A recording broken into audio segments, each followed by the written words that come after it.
I want to quickly show you how to refuel the butane fuel in your EurKitchen kitchen torch.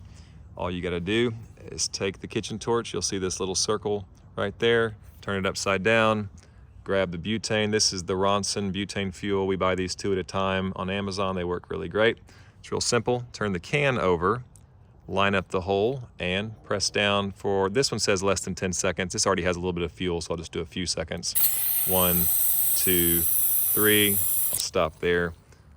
All items are a little different on the timing. This particular torch, all you gotta do is pull back on the red safety seal, turn it where it says open, turn it counterclockwise. You'll hear the fuel, and then you push the button.